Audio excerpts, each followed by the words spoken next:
et bienvenue à tous, je suis très heureux de vous retrouver. Voici l'essentiel de l'actualité de ce jeudi. Hier, la passation de pouvoir entre François Bayrou et le nouveau Premier ministre Sébastien Lecornu a marqué l'actualité.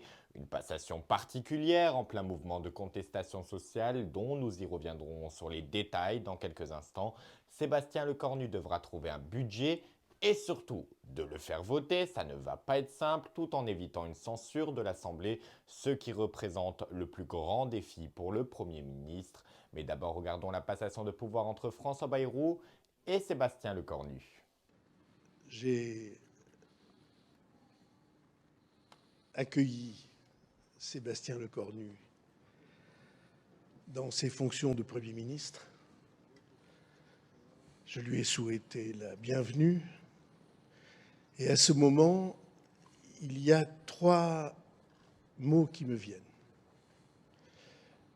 Outre les mots de remerciement que j'adresse à l'équipe formidable que nous avons formée ensemble et avec qui nous avons très bien travaillé.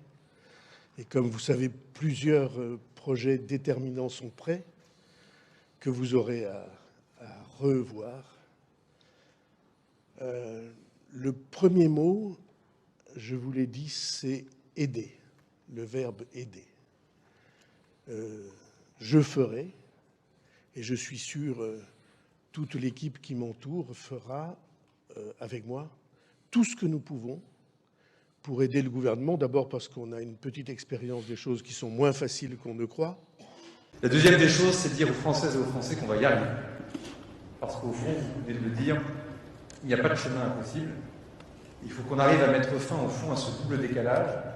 Le décalage entre la situation politique et le décalage avec ce qu'attendent légitimement nos concitoyennes et nos concitoyens pour leur vie quotidienne, pour la situation économique et sociale, leur sécurité, bref, ce pourquoi, évidemment, nous sommes missionnés. Et ce décalage entre la vie politique du pays et la vie réelle devient préoccupante, et pas que pour celles et ceux qui gouvernent, pardonnez-moi, mais pour l'ensemble de la classe politique dans son intégralité.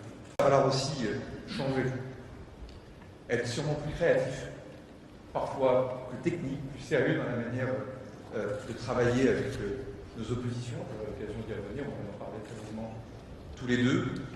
Mais je le dis aussi, il va falloir des ruptures. Et pas que sur la forme. Et pas que dans la méthode. Des ruptures aussi sur le fond. Pas de bon discours. Dès cet après-midi, je vais recevoir les premières forces politiques. Dans les 3 prochains jours, les forces politiques et les forces syndicales. J'aurai l'occasion de m'exprimer prochainement devant les Françaises et les Français. Merci.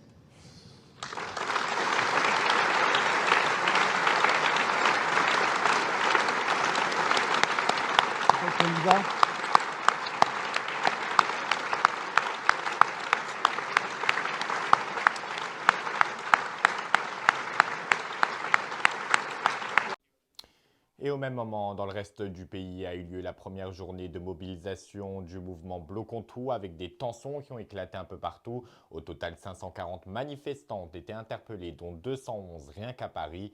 Voici les images les plus marquantes de la journée du 10 septembre, signées Paris 1 et des témoins sur place.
Et la mobilisation s'est poursuivie ce jeudi avec des actions de blocage un peu partout en France, notamment à Sciences Po, à Paris, où des manifestants bloquaient l'entrée avant de faire face aux forces de l'ordre. Image signée par des témoins sur place.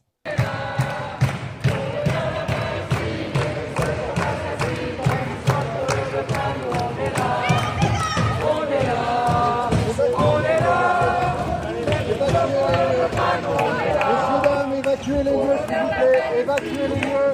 Messieurs, dames, évacuez les lieux.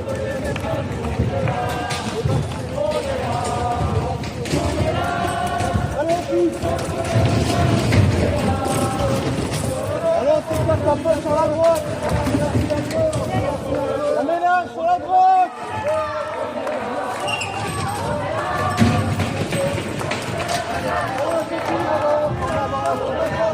Et vous, allez-vous participer à la mobilisation du 18 septembre 2025?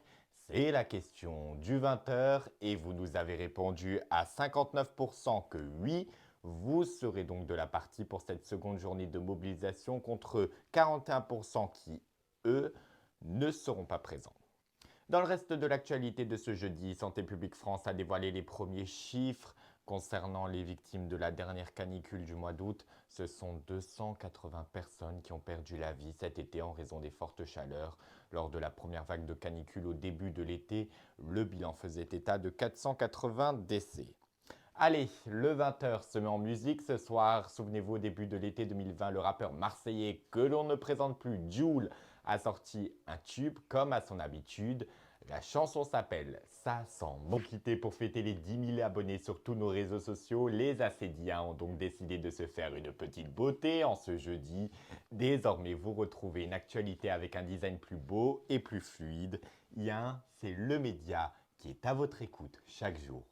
Et c'est la fin de ce journal. Je vous remercie infiniment de nous avoir suivis. Je vous souhaite une excellente soirée, un très bon week-end, tout en prenant bien soin de vous et de vos proches. Merci infiniment de votre fidélité et on se retrouve avec grand bonheur lundi dès 20h.